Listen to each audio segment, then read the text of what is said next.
Hello and welcome back to coverage here at Grand Prix Montreal. Marshall Sutcliffe in the booth with JVL, Jacob Van Loon, and we've got Ili Cassis faced off against Dan Nelson, and we see white, black, green against Boros.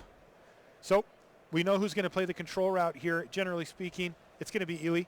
On the other side of the table, Dan is going to be the one to get out to a quick start if things are going to go his way. For Boros, you can get through a little bit of the mid-range with Boros, but it's really happiest if you're the aggressor. All right, Vernati Shieldmate's going to be the kickoff here for him.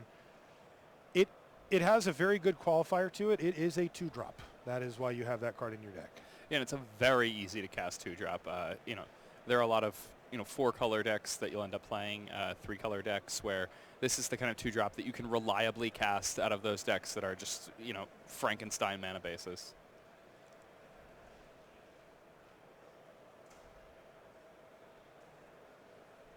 Ooh, Sky Knight Legionnaire attacking in here for 4 on the 3rd turn.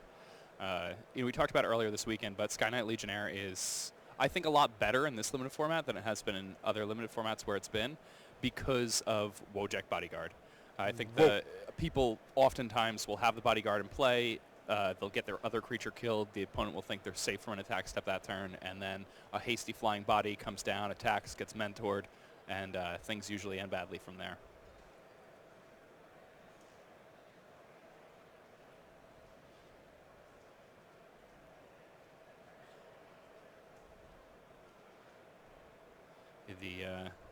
We'll have to explain the vigilance concept to Dan Nelson at some point, but I guess not right now. Yeah, Ili did a good job there.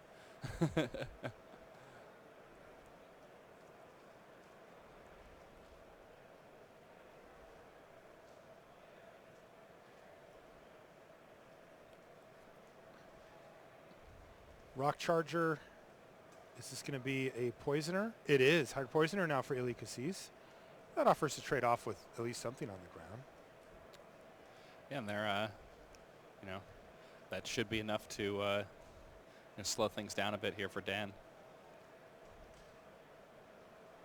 He may just attack anyway. There they come. Dan probably fine with trading off a Hired Poisoner for one of his shield mates. Mm-hmm.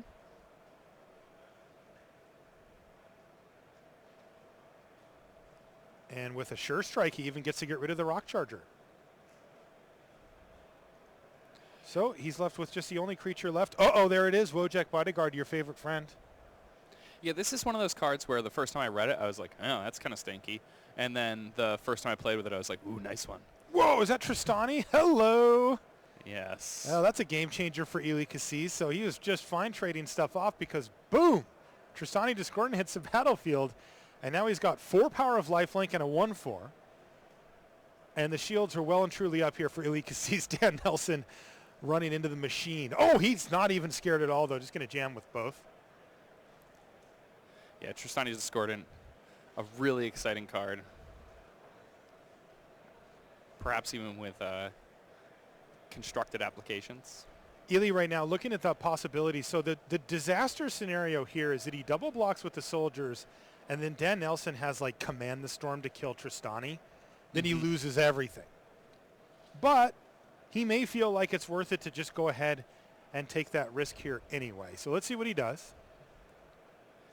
Yeah, and I mean, even in that situation, which is like a nightmare scenario for Ili, Ili would still be gaining 2 life and trading his 5-mana card for a 5-mana card from Dan, which is just to give us an idea of how powerful Tristani's Discordant actually is. Yeah, it's interesting. The vigilance on Dan's side is actually pretty annoying here for Ili Cassis because he could try to set up a scenario where he cracks back for 4, gets a bunch of that life, maybe removes a threat, but the shield mate is going to get in. So Ili Cassis must have some tools to work with in his hand because he's going to go ahead and just take the damage, falling down to 8. And he's actually going to just sort of clear the way here, perhaps. No, he's got an imp, but something else. Ooh. Locks it on Restore. And remember, all of these creatures are getting +1/+1 thanks to Tristani, so that's a 4/5 and a 2/2 flyer he just played in that turn. Yeah, now the stop sign's there. Dan Nelson says, okay, I'm not attacking into this nonsense. And now Ili can get an idea of what's actually going on with that imp if he wants to use the activation ability. Also interesting that a removal spell here would be absolutely clutch, as it's effectively a 2-for-1. If you kill the shield mate, then the bodyguard can't do anything as far as combat goes anymore anyway.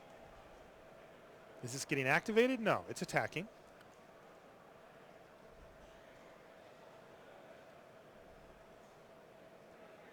And Cassis is just content to sit here.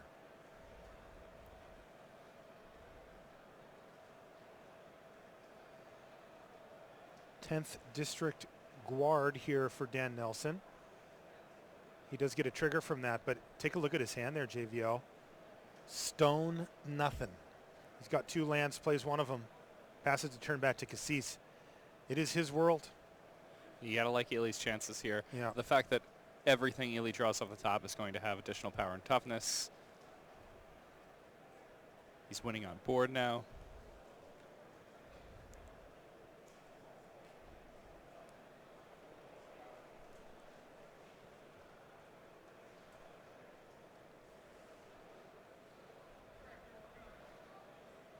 Pair of Loxodon Restorers for Ely Cassis. Why doesn't he start jamming with one of those? It is a 4/5.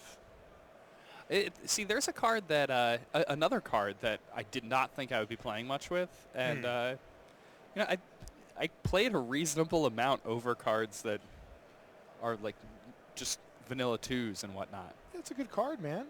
What do you got against Elephant Clerics besides the one that stands behind us and stares at us while we're on commentary? Well, that one's my favorite one. Oh, Yeah, Venerated Loxodon? Love that guy. Loxodon Creepstalker, you mean? I saw the photo. All right, looks like we're going to see a triple block on one of these Restorers, so it'll trade off for the shield mate. Cassis gets in for a bunch. And again, a lot of pressure here on Dan Nelson, given that if the 10th District Guard goes away, oh, wow. Sworn Companions looks pretty sweet when you have Tristani out. There's another 4 power of lifelink. Potentially big attacks coming next turn for Cassis if he wants. Did Dan find some way to get out of this? That ain't it. Nope. Passes the turn back to Ely. Camaraderie? Wow. Draw 7, gain 7. I think that's good. Oh, man. That's insane. I mean, It also just wins the game, right? You just get to attack with everything. Yeah, because and the everything game gets ends. +1/+1. Yeah. But interestingly here, like any 6-drop would have been great, but this one's just absurd, right? Yeah, I mean, yeah. come on. Like, it would not have taken much to close the door, but this is like slamming it shut and nailing it And he's closed. got dead weight to reduce Dan Nelson to 0 blockers. All right. I really like the art on Camaraderie. It's just a bunch of buddies hanging out. Look at their faces, man. Dan's like, well, things were looking quite fine. And then Tristani hit the battlefield, and he was really never able to get anything going after that. Meanwhile, Ely's just like, what? Isn't this how it's supposed to go? I mean, he is 5-0. Yeah, he drew a mythic. Probably been doing a fair bit of that today.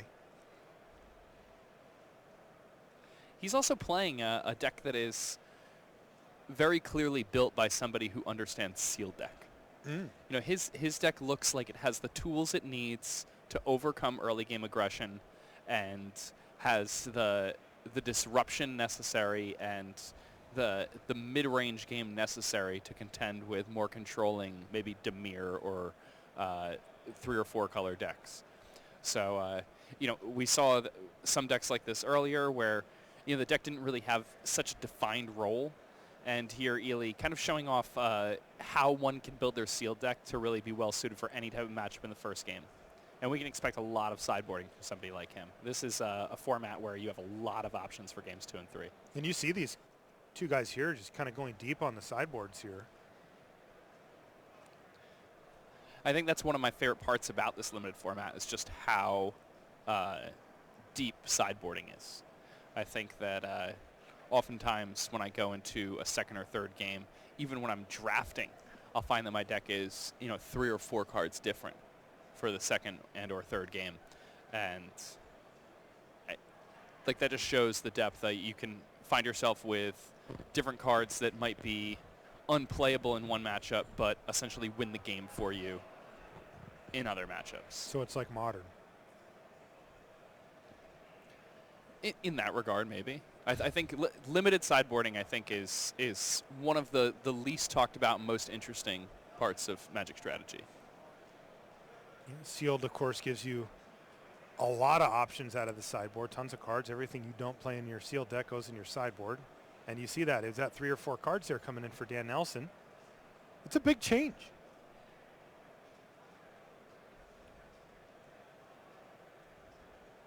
We saw Crushing Canopy coming off a splash post board earlier today and be incredible. And Ely's got like a whole nother deck sideboard or sleeved up there in his board. Or he just sleeved up literally every sideboard card. That's some dedication if he did that.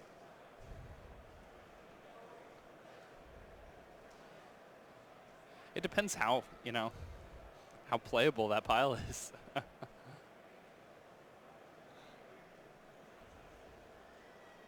But there are a lot of cards that you wouldn't necessarily expect to be, all-stars and sealed that can really shine against very particular archetypes. For example, the blue rare that mills the opponent whenever you play a blue spell.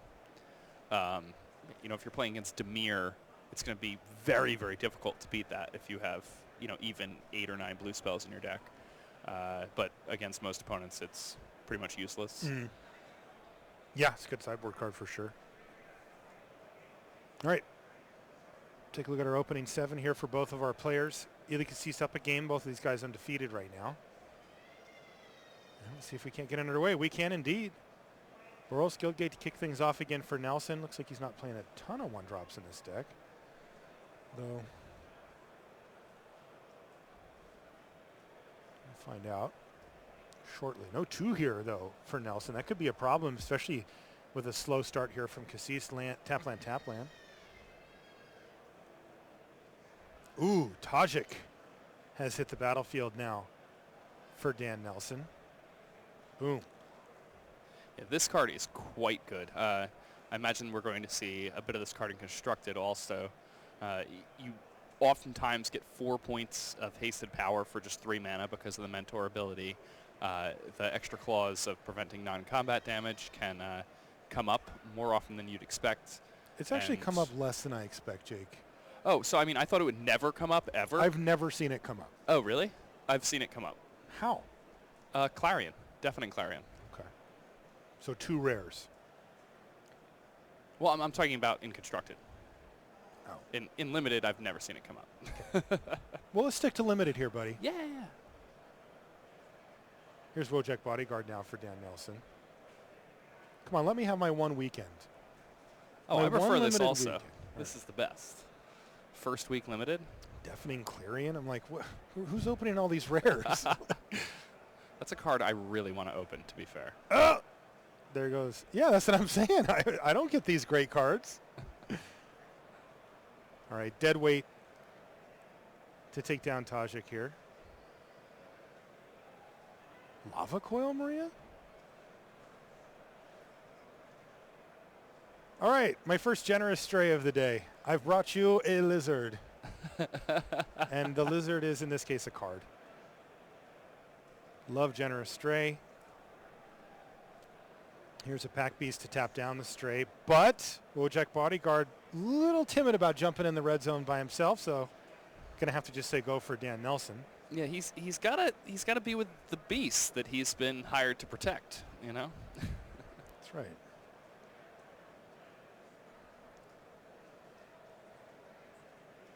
And again, you do, as much as you and I were talking about how much we liked the Wojak Bodyguard, we have got a chance to see here twice now the very real downside to that card, which is that in this case it turned Conclave Tribunal, at least currently, into a 2-for-1. It has yet to be able to attack yet this game. And once again, it won't be able to. And if Ely can take care of the 10th District Guard, then the Bodyguard is sitting back again. Yeah, and that's I want Healer's Hawk with it, right? Oh, absolutely. You know what I mean? Like, I don't see that stuff from Dan here, but that's the kind of stuff I want to do 1, 2, 3 if I can. Here's Sworn Companions now from Cassis as he works on getting his defense on the ground up. So an interesting strategy point here that we're watching Ely use is that when you have a Wojak bodyguard or an opponent who's playing multiple Wojak bodyguards, it's often worthwhile to trade aggressively, to use your removal spells aggressively, because you're creating this kind of pseudo card advantage by turning off the spell they have, the permanent they have, rather. By the way, great sequencing there from Cassis. Running out the Sworn Guardians. He also gets Loxodon Restore in play, though. It just was taken care of quite nicely with Luminous Bonds. And finally, Dan Nelson gets to turn his creature sideways here. He gets that Mentor trigger onto 10th District Guard as well. This does give Ely a clean attack with the life linkers, though, so it will undo a bit of that damage. It's often quite dangerous to race with the person who has the lifelink creatures. Conclave Guildmage now for Cassis. That could be a big problem down the line here for Nelson, as he is trying to beat Ely on the ground. And as you can see, the Guildmage can start pumping out 2/2s.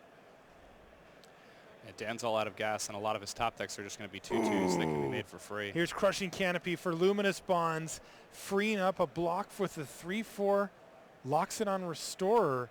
And that thing could just eat up the 10th District Guard. Nom, nom, nom.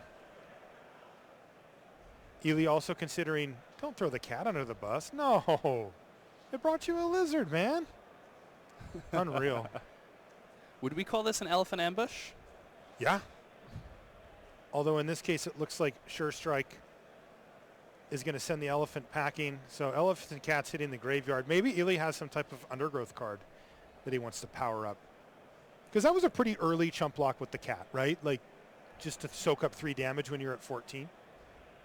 Oh, and we do see it, in fact, right now. By getting that 3rd creature in the graveyard, his removal spell, Necrotic Wound, is turned on. See how smart we are, Jake? We figured it out. You're the one who figured it out. You knew. Ely Cassis draws for his turn, and it looks pretty bad. And it probably is. It was a Plains. But just having a Guildmage activation here seems Yep. about as good Yep. as more than half of the top decks that Dan could draw. It also brings him a little bit closer to activating the Boros Locket, though I don't know if he actually can in his deck. In the meantime, though, as you mentioned, critically, his top decks aren't super pressured right now because he has the ability to just create these elves and trade off. Is that going to happen here? Wow. Are we going to see the Shieldmate just simply trade off for 6 mana? Oh, that's a disaster for Dan. He may not have seen that. He also may think he needs to just keep attacking like this, but that's not going to work out well for him. Lifelinkers have done a good job of keeping Ely Cassis' life total a little higher than it may normally be. He's up to 13. Righteous Blow in hand for Nelson, but this race is pretty easily won by Cassis. And we really see the power of the Guildmage here, having a major impact on the late game where Nelson just doesn't have access to cards like that. Yeah, the fact that these tokens have Vigilance also very relevant, especially against Boros opponents. Yep. It also makes them work really well with Convoke when you're applying pressure.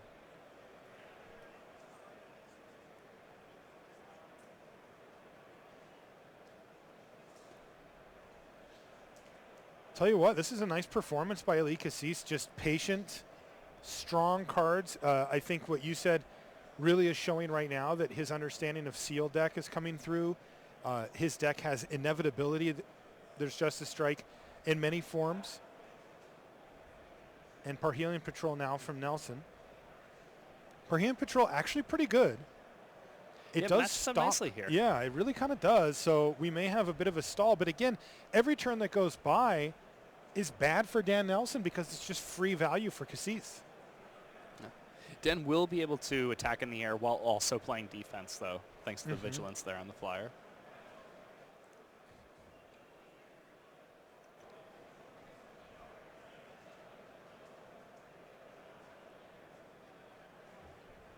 Uh-oh. Did Ely find something good?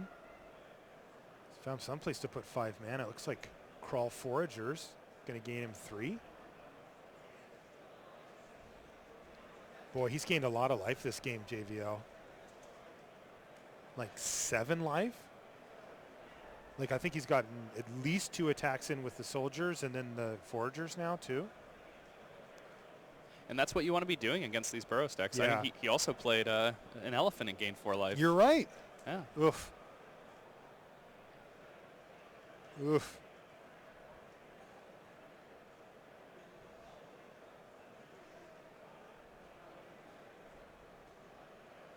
All right, so Dan able to keep relevant there with the Command the Storm.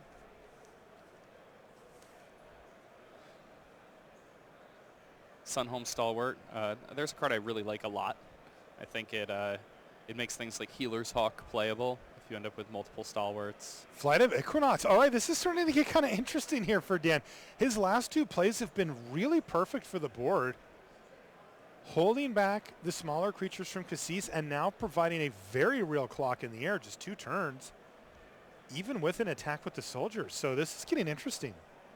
Yeah, Dan Nelson has bided his time, and we saw him essentially chump attacking not too long ago, and here he is with 2 very large, very impressive flyers on the battlefield. Cassis is going to attack with everything. He sees the writing on the wall, so he's going to make sure that this doesn't go the way that it looks like it might. So he's going to put a counter on his soldier token. That means he's going to gain 3, which does change the clock.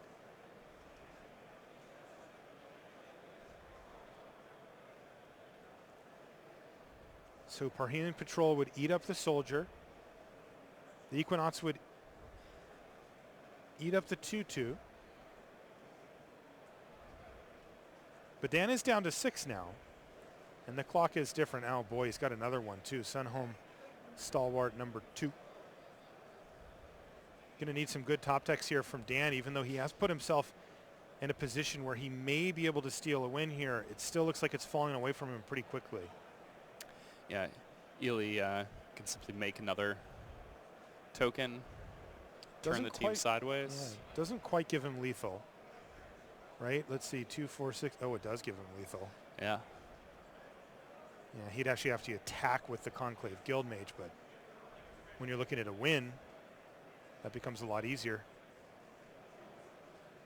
Everybody? Yeah, that's going to be game right there because Dan Nelson only found a Plains, and Ely Cassis wins the round 2-0.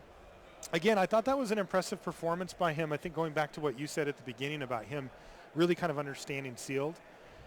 He had relevant plays to make early, but was playing effectively no cards. Like, there were no cards that were just underpowered, right? That were just not going to get the job done in his deck, where it's like you can see some situations where it's good, but it just fell flat. Most of his cards were either somewhere in the middle or at least had the chance to be super high upside. Yeah, and I think one thing I really liked a lot about his deck is that even the cards that were terrible top decks were potentially very good if he could combine them with other cards in his deck. The Sworn Companions that he had could work towards Convoke. There was a lot of synergy going on. The 2-drops, the cheaper plays that he was making, those ended up being mana sinks. Yep. So that he could really work toward just flooding the board in the later stages of the game to actually force through lethal. So, well built. So great stuff there from Ely Cassis. He's going to stay undefeated here in Montreal. We're going to take a short commercial break. When we come back, we'll have Time Walk for you here from Montreal. Don't go anywhere.